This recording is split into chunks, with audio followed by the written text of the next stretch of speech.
Hey guys, welcome back to User Experience Points. This week we're going to be looking at Assassin's Creed Rogue, the other Assassin's Creed game that came out last year. It's incredibly similar to 2013's Assassin's Creed 4 Black Flag, which is totally cool with me because that game's UX design is lovely and it's probably my favorite game of the series. That said, I was a little worried that I wouldn't have too much to talk about in this episode due to those similarities, but this does give me a chance to talk about some things I missed from the Black Flag episode and point out any refinements if I can find any. I will be referring to Black Flag a lot, so you may want to go back and check out that episode first. Man, that was 15 episodes ago. That's crazy. We're almost at 20. Anyway, let's get to it.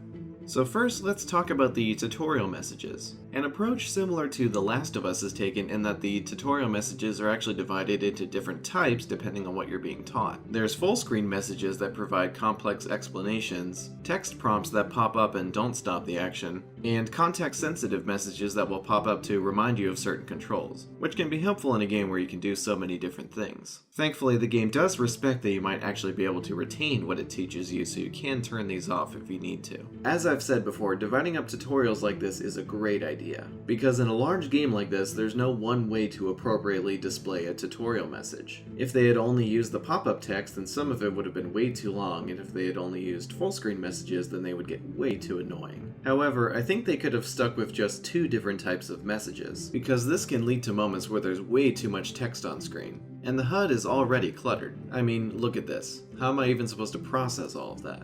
Thankfully, these moments are pretty rare. The weapon selection in Rogue is exactly the same as Black Flag's, but it uses it in a pretty clever way. The ammo types for Shay's fancy rifle are on the vertical axis, and every other item that he uses are on the horizontal axis. At first I was a little confused about why it was done this way, but from what I can tell in the crafting menu, it looks like I'm going to eventually unlock just as many ammo types as there are other weapons. This makes sense because Shay always has the rifle equipped, which comes at the expense of not being able to manually aim pistols and smoke bombs as far as I can tell. It does seem that this was done intentionally to take some of the emphasis off of the familiar Assassin's tool since, as we all know from the marketing, Shay does eventually join the Templars. Overall, Rogue's weapon selection does a great job of streamlining what was already a very easy-to-use menu in Black Flag while putting emphasis on a new, more complex weapon. Since we're talking about an Xbox 360 game made by Ubisoft, I can talk about how great Uplay is on this console. I know everyone seems to hate Uplay, but I've only had good experiences with it because I don't play games on PC for the most part. While it does launch quite slowly and can't be accessed at any time, like in Unity, which I played on PS4, Uplay is much more usable on the Xbox 360. While it does have a few other features that I don't really use, like being able to watch videos and switch between games, the two most important actions are right at point of use,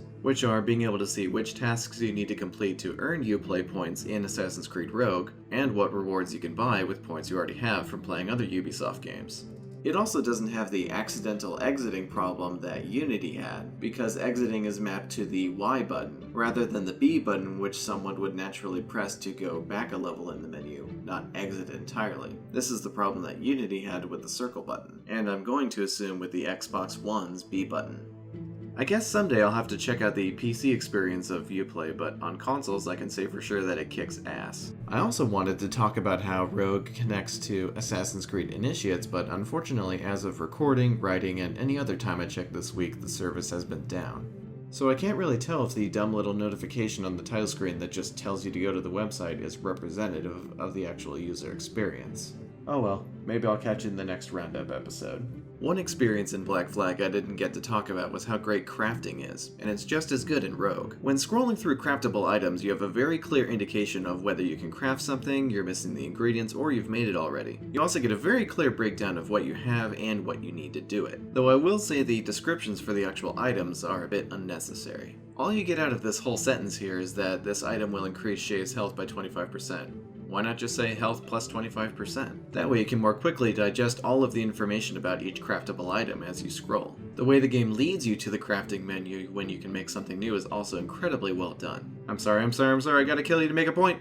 When you obtain the materials you need to craft a new item, you get an on-screen notification. The new craftable item also shows up in the main menu before you actually go into the crafting menu if you select it. This is a great way to remind you that you can make something without being too annoying about it.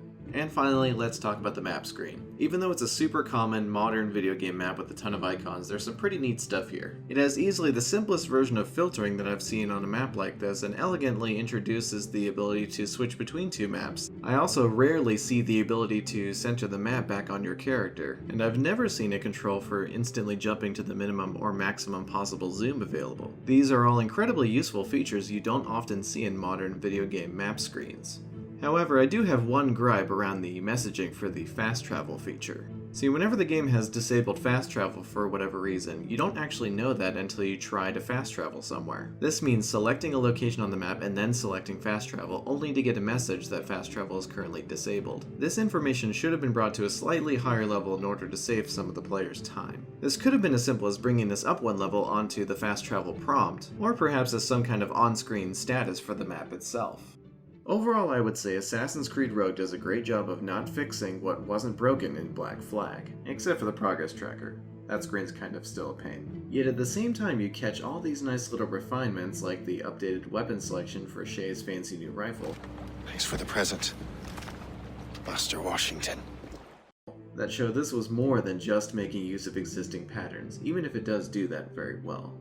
And that's all I've got for you this week, guys. Thank you so much for watching, and please do me a favor and maybe hit that subscribe button or check out some of the other videos. Or leave me some of that delicious, tasty feedback that I always appreciate. And with that, I will see you all next week.